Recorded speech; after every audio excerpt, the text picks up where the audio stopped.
Hello everyone, আবার চলে এসেছি আবদারের রান্না। আজ আর কত মাসের আবদার না, আজ আমার তোজবাবুর আবদারে।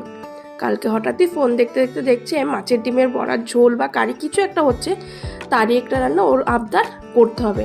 তো ফ্রিজে ছিল কাতলা মাছের ডিম, কত মাসে গতকালকে এনে রেখেছিল, তারই মানে কারি বা ঝোল যে যেটা বলো করবো। তো দেখো ডিমটা ভালোভাবে পরিষ্কার করে ধুয়ে নিয়েছি, তাতে এক এক করে বেসন, কর্নফ্লাওয়ার, লবণ, হলুদ, সামান্য গোলমরিচ দিয়ে ভালো করে মাখিয়ে নেব। ও হ্যাঁ, পেঁয়াজ কুচিটা দিতে ভুলেই গেছিলাম। তো যাই হোক, এই যে পেঁয়াজ কুচিটা দিয়ে ভালো করে মাখিয়ে রাখলাম। কর্তা মশাই আবদারে মানি, তোজবাবুর মানবো না তাই বললে হয়? তো দেখো কড়াই বসিয়ে কড়াই গরম হয়ে গেল, তো এক এক করে ডিমগুলো ভেজে নেব ছোট ছোট করে। এক এক করে সব ভেজে নেবো, এপিট উপিট লাল লাল করে ভাজা হয়ে গেছে, এবার তুলে নেব। আবার বাদবাকি যে ডিম ছিল সেগুলো না ভেজে ফেলছি। তো যাই হোক, এদিকে টুকরো করে আলু নিয়েছি, এদিকে পূজা আলুটা ভেজে দিচ্ছে আমাকে। এই যে লবণ হলুদ দিয়ে লাল লাল করে আলুটা ভেজে নিল, এবার তুলে নেব। আলুটা ভালো সিদ্ধ হয়ে গেছে। এদিকে মশলা দেব আদা, পেঁয়াজ, রসুন, টমেটো আর দুটো কাঁচা লঙ্কা।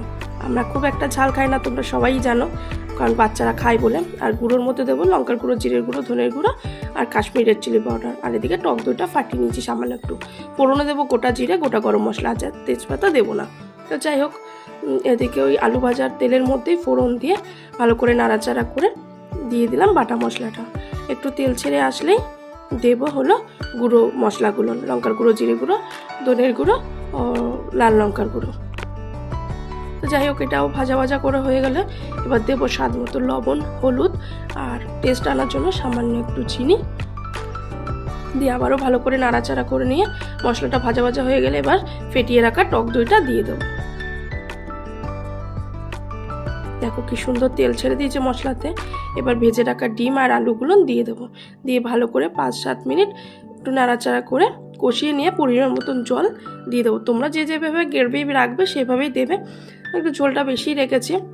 তো এবার ঝোল দেখো ফুটে উঠেছে। 5 মিনিটের জন্য ঢাকনা দিয়েছিলাম, এবার গোটা গরম মশলার গুঁড়ো দিয়ে 5 মিনিটের জন্য ঢেকে নামিয়ে নেব।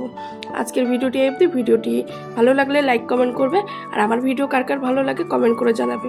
দেখা হচ্ছে নেক্সট ভিডিও। Bye bye.